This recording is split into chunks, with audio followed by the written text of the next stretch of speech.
calls on Attorney General to resolve issues with the Registrar General's office. Indian High Commissioner makes inaugural visit to Tobago. Enya Arnold wins Junior Calypso Monarch, and FC Phoenix wins Tier 2 of TTFA Football League. Good evening, I'm Patricia Nicholson-Richards. This is the Tobago Updates television news for Friday, 13th October 2023. Topping the news this evening, Tobagonians have been unable to access birth and death certificates, as well as other services from the Registrar General's office in Scarborough, which has remained closed for the past few days. The closure is reportedly as a result of an internal dispute among senior workers. Chief Secretary Farley Augustine confirmed this and has called on the Attorney General and the Prime Minister to intervene and address the situation. More details in this report from Candice Jackson. According to technical advisor in the Division of Finance, Trade and the Economy, Anselm Richards, the THA began receiving reports earlier this week of Tobagonians being unable to access services at the Registrar General office in Scarborough. My investigation reveals that the Tobago operation was locked out from the central system of the Registrar General office by the Registrar General, Ms. Karen Bridgewater, because of some kind of internal administrative disagreement. Former Minority Leader Ashworth Jack received similar complaints from workers. Apparently, there's an attempt to move the person who is in charge of the office and replace him with a junior officer out of out of Trinidad. Apparently, the person is not happy about it, and I don't know if they refuse to be transferred to Trinidad or whatsoever. This resulted in workers being prevented access to the computerized system to conduct business with the public. Office in Trinidad, the headquarters, have then now taken upon themselves to lock out everybody from Tobago, from the system. Anselm Richards describes the situation as an abuse of power and a punishment to Tobagonians. And these services are paid by the tax dollars of Tobagonians and Trinidadians, and no single individual has any constitutional right or authority to conduct him or herself in the manner in which this matter has evolved. Meanwhile, Chief Secretary Farley Augustine issued a statement calling on the Prime Minister and the Attorney General to intervene on the matter. Augustine initiated an investigation and confirmed that the problem stemmed from a dispute involving the Registrar General in Tobago and a senior public servant from the Registrar General's department in Trinidad. He deems the situation an abuse of power and unacceptable. He wants the person responsible for the situation to be disciplined. Candice Jackson, Tobago Updates Television News. In an update, the Attorney General Reginald Lamour issued a statement a short while ago stating that he is seeking legal advice on the matter. He said he was initially notified of the issue while out of the country at the beginning of October. Upon returning on October 7th, he received various documents related to the establishment of the Registrar General's post and the Tobago office of the Registrar General's department. The release claimed the issue involves historical legal matters. To address it, he has instructed the Attorney General's Secretariat to prepare a legal opinion by Mr. Michael Kwamina SC regarding the relationship and authority between the Registrar General and the Tobago office of the Registrar General's department. Amor hopes that this situation will lead to a swift resolution. The Indian High Commissioner to Trinidad and Tobago, His Excellency Dr. Pradeep Singh Rajpurohit, made an official visit to Tobago today. He received a warm welcome from the Chief Secretary and the Tobago Hindu Society, signifying the mutual desire to strengthen relations with the nation. Ariana Sipiu shares the details. During his first visit to Tobago, His Excellency Dr. Pradeep Singh Rajpurohit, the Indian High Commissioner to Trinidad and Tobago, extended his warm greetings to the Chief Secretary at a special ceremony hosted by the Tobago Hindu Society. Dr. Rajpurohit shared his impressions of Tobago, emphasizing its vibrancy, stunning natural beauty, and the amiable nature of its people. He also expressed his desire to foster stronger relations with the island during this visit. And we see a tremendous potential for our working together with the government of, and people of Tobago. We also see a good potential for promotion of Indian culture and a number of things, including in various fields, including in business and others. The Chief Secretary extended a warm welcome to the Indian High Commissioner on behalf of Tobago. He also affirmed that Tobago, and by extension the entire country, will maintain strong and close relations with India. It is my established position that Trinidad and Tobago ought to have its strongest foreign relations with the people who were forced to come to Trinidad and Tobago. And that includes the people of India. Augustine highlighted that we are part of a global shift moving from North-South relations to stronger South-South relations that exclude the global North. He also emphasized the importance of sharing elements of our culture with India during this exchange. Given the demographic makeup of this country, we will forever have as part of our landscape, our cultural landscape, things that are Indian in perspective. And I wish to let you know that this might be your best home away from home. Dr. Raj Purohit expressed his anticipation of establishing a strong partnership and collaboration with the High Commissioner and the Government of India to promote Indian culture on the island. Ariana Scipio, Tobago Updates Television News. Trinidad and Tobago has been upgraded to coral bleaching alert level 2 by the National Oceanic and Atmospheric Administration. This implies that there is a severe risk of widespread bleaching and a significant coral mortality in the next month. Bleaching is already observed among marine corals in Mount Irving and Castara. Rising sea temperatures and atmospheric hot spells are causing the bleaching. Coral bleaching occurs when corals lose their vibrant colors and turn white due to stress, often from rising sea temperatures, pollution, or other environmental factors. This stress leads to the expulsion of symbiotic algae from the corals, which can harm or even kill coral reefs. Along with warnings of coral bleaching, the Institute of Marine Affairs warns of increased instances of stony coral tissue loss disease, which has been rapidly spreading throughout the Caribbean.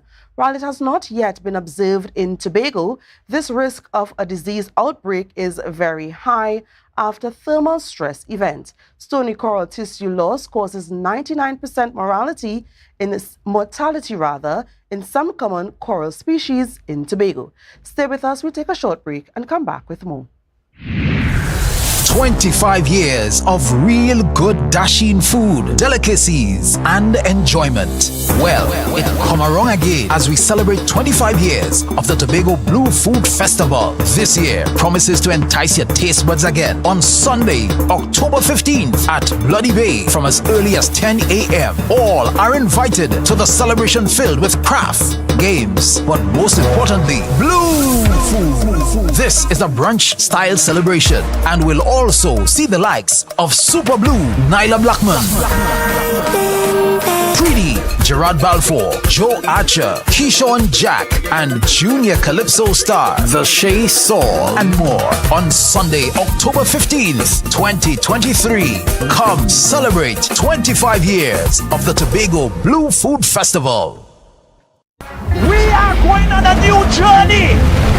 Tobago now has its very own carnival. She like loud music and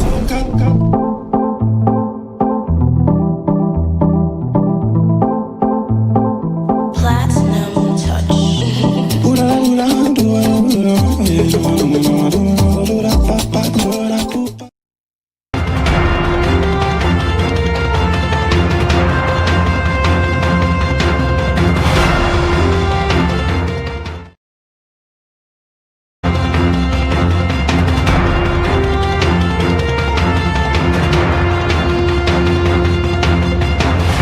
Welcome back. The political leader of the Unity of the People, Nkosi Phillips, has accused Tobago East MP Ayanna Webster Roy of being untruthful in Parliament. During her contribution to the budget debate, Webster Roy boasted that the government provided interceptors for Coast Guard officers based in Tobago. Further details in this story from Candice Jackson. In boasting about goods and services delivered to Tobago, MP for Tobago East, Ayanna Webster Roy, told the Parliament that Tobago's borders are currently protected with interceptors. And high-speed interceptors were acquired for use by the Tobago Coast Guard base. Madam Speaker, this was done in response to a call for greater monitoring of the island's coastline and borders, as fisherfolk in Tobago East were reporting an increase in piracy and illicit activities on the waters around the island. Madam Speaker, we remain thankful for this investment. However, political leader of Unity of the People, Nkosi Phillips, raised objections. Where are these Coast Guard interceptors? Where are these vessels that she's talking about? And those are statements that are inaccurate, and to use the parliamentary privilege to make those statements, it is untruth and unfounded. The Tobago Coast Guard base does not have any interceptors to secure the borders of Tobago. Phillips explained that fishermen and mariners are constantly complaining about the Coast Guard's inability to respond. When persons are trapped at sea or lost at sea, the first thing that comes to the voices of the Coast Guard seniors is that they have to wait until the vessel comes from Trinidad, or they commandeer the vessels from the citizens of Tobago, the fishermen, in order to go out and search and rescue to find persons. This was evident during the recent incident on the Cabo Star, where the Coast Guard was unable to respond. Additionally, when a drowning occurred on August 27th, Coast Guard officers had to be facilitated on other privately owned vessels to search for the body. The infamous Great Race also occurred without a Coast Guard vessel monitoring the events in the waters around Storby. The interceptors referenced by the Tobago East MP were damaged in 2019 when one was partially submerged at the Coast Guard base in Scarborough. Repairs were never done, nor was the vessel replaced, leaving Tobago's waters vulnerable. She doesn't even know that it's happening on the borders of Tobago's waters.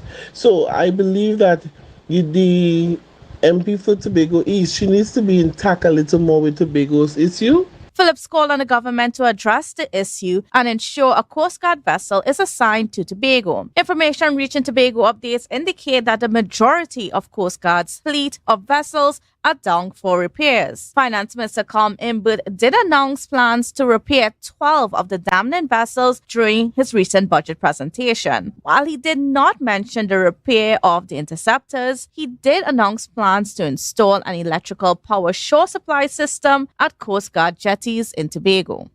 Candice Jackson, Tobago Updates Television News. Jill Morgan, the 17-year-old Junior Secretary of Tourism from Tobago, achieved third place in the 2023 CTO Regional Tourism Youth Congress. It was held in Providenciales Stakes and Quicos earlier today.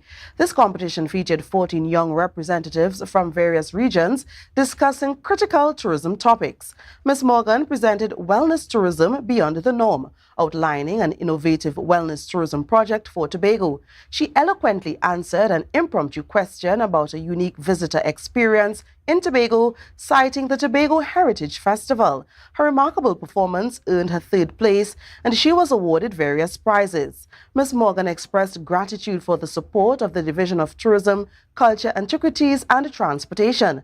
The first and second places went to representatives from the British Virgin Islands and Barbados, respectively.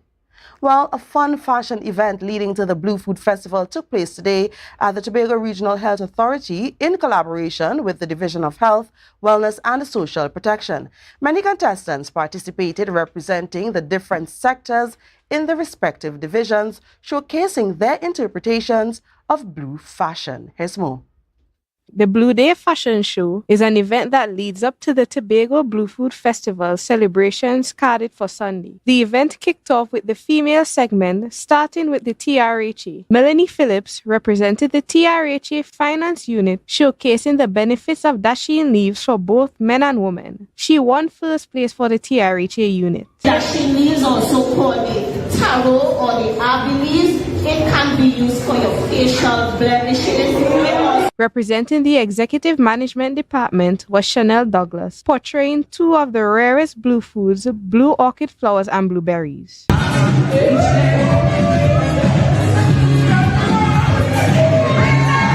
Candice Murray, representing the Accounts Department, displayed her depiction of a bushwoman.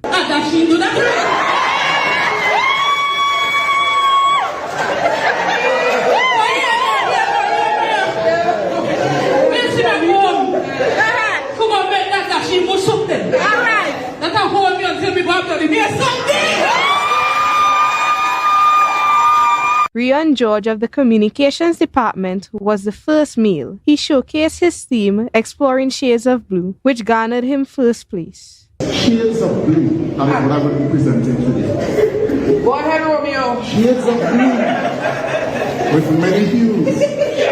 Rion boy, even King Dashin has nothing on. Furthermore, the first place winner from the Division of Health, Wellness and Social Protection was Garvey Sandy, representing the Communication Mediation Center. Ariana Scipio, Tobago Updates Television News.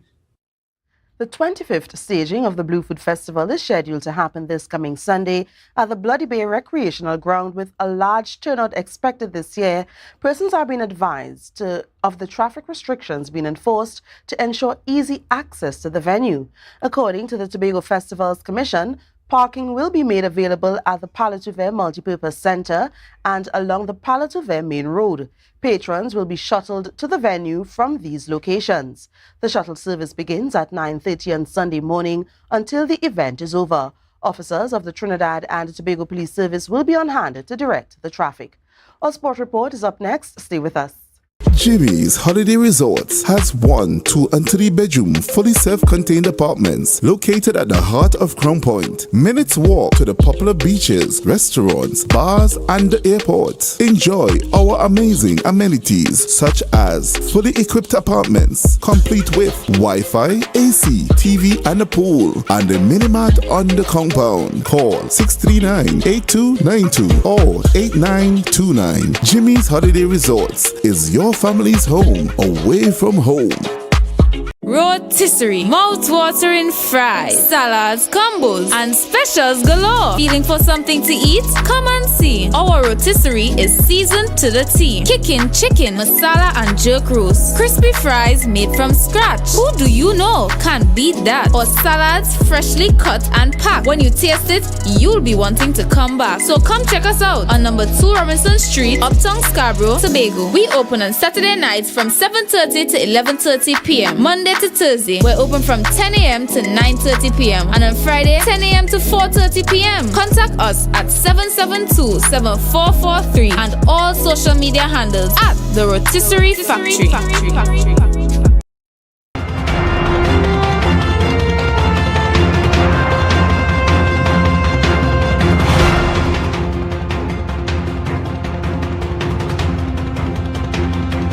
Welcome to sport.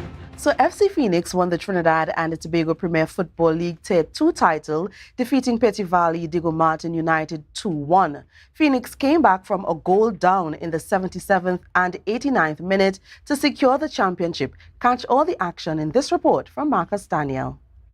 Michael Jam Gordon provided a late game winner as FC Phoenix lifted the inaugural Trinidad and Tobago Premier Football League Tier 2 title. The Canaan boys played unbeaten in the tournament after edging Petty Valley Diego Martin United of Trinidad 2-1 in the final at the Dwight York Stadium back at it on Tuesday.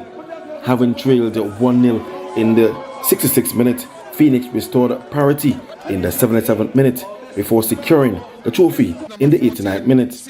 The first half was punctuated by missed opportunities for both teams and ended goalless. United sprung a counter-attack from their defense in the 65th minute, and Akil Thomas received a well-weighted through ball on the right of Phoenix's defense, where he eluded a defender and his shot found the back of the net.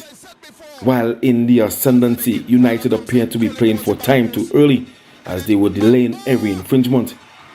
After a sustained period of attack, standing captain Leandro Williams provided a lifeline for Phoenix in the 77th minute. Following a build-up on the left, Williams was on the end of a diagonal ball in United's 6-yard box, and with only the keeper to beat, he made no mistake to level the scores at 1 goal each.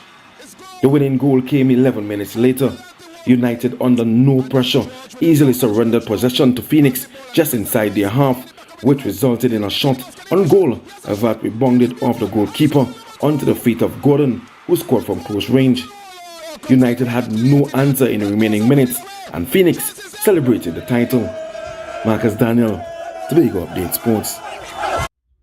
Cabs Roofing Solutions, Roxborough United, Mainridge Challengers and DXL Crown Point Spartans all maintained their unbeaten records in round 5 of the Tobago T10 Community Windball Cricket League with exciting matches and standout performances. With the highlights, here's our sport reporter Marcus Daniel once again. Cabs Roofing Solutions, Roxborough United, Mainridge Challengers and DXL Crown Point Spartans remained unbeaten in round 5 of the Tobago T10 Community Windball Cricket League following matches last weekend. Defending champions Spartans won 2 matches on Sunday at the Parade Square venue in Bacolet. In their first game, a last ball 6 by Joel Kirk secured victory by 4 wickets against Mason Hall Challengers.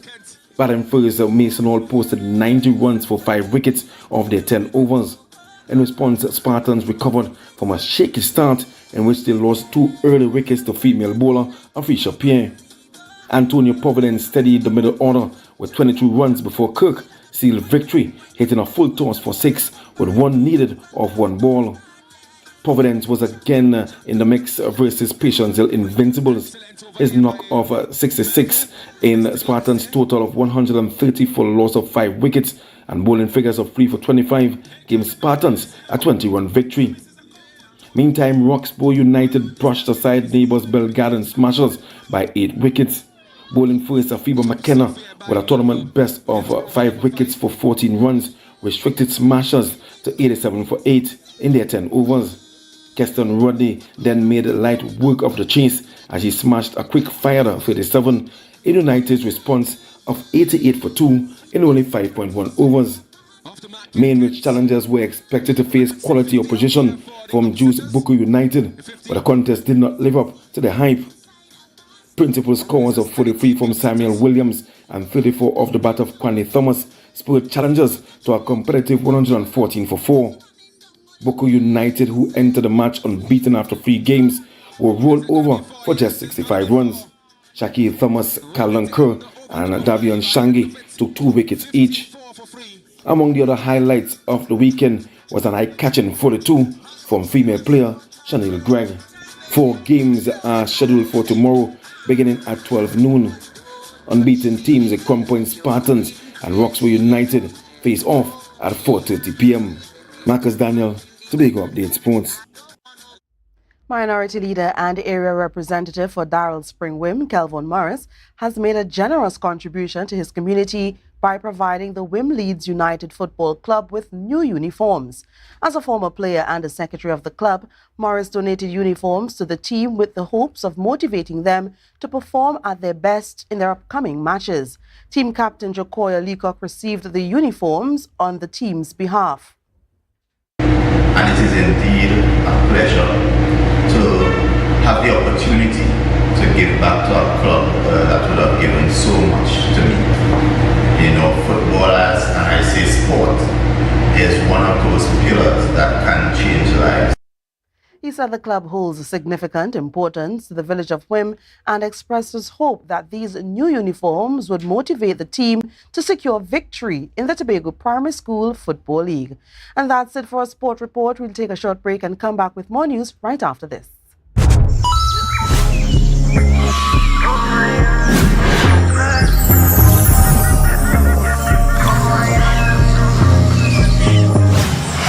Take your time and ride on the bike. Take your time and ride on the bike. Take your time and ride on the bike and ride on the bike and ride on the bike.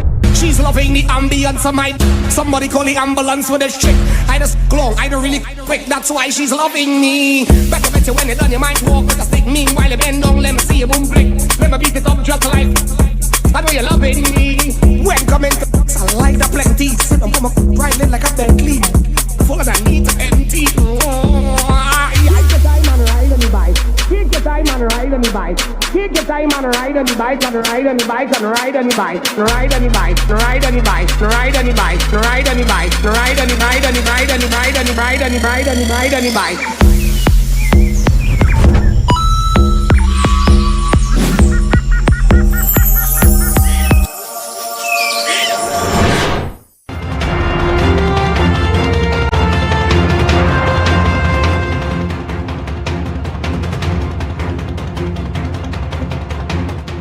Arno is the new Tobago October Carnival Junior Calypso Monarch. The 9-year-old student hails from the Signal Hill Primary School. The competition, which took place at the Shaw Park complex, featured 11 young Calypsonians.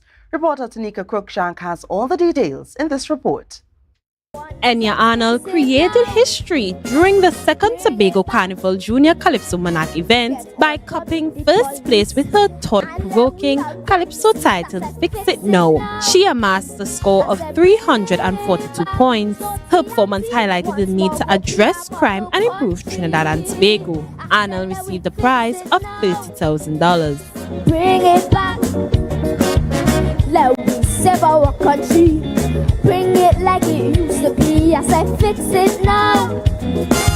Bring it back. Atia Lynch, a student of the Pentecostal Light and Life Secondary School, secured second place with her composition Stand Your Ground, a rendition that earned her 335 points and $20,000 cash prize. We must stand, we ground. They don't understand, so we couldn't say no. The Lord say we could use deadly force. When I hear them tell me to stand me ground, I try to hold on to my opinion.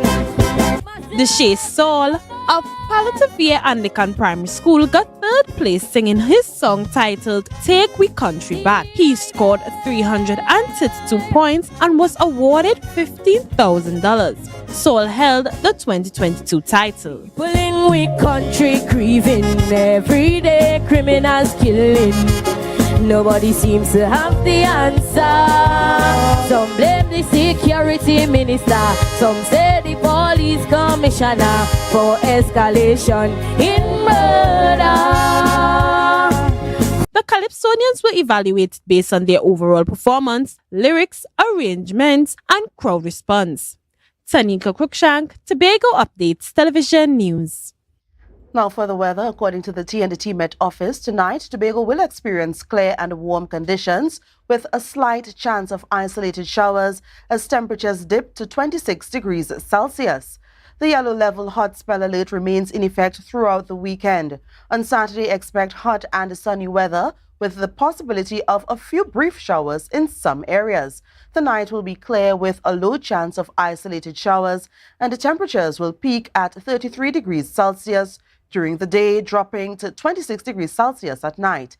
If you're heading to the Bloody Bay for the Blue Food Festival on Sunday, anticipate similar conditions with maximum temperatures of 33 degrees Celsius and minimum temperatures of 26 degrees Celsius, along with a slight chance of isolated showers. Sea conditions remain agitated and the yellow level hazardous sea alert remains in effect. Waves are expected to reach heights of up to 2 meters in open waters and remain below 1 meter in sheltered areas. And that's how we end this evening's newscast. Recapping the headlines, Chief Secretary calls on Attorney General to resolve issues with the Registrar General's office. Indian High Commissioner makes inaugural visit to Tobago. Enya Arnold wins Junior Calypso Monarch, and FC Phoenix wins Tier 2 of the TTFA Football League. I'm Patricia Nicholson Richards, thanking you so much for joining us and wishing you a good night.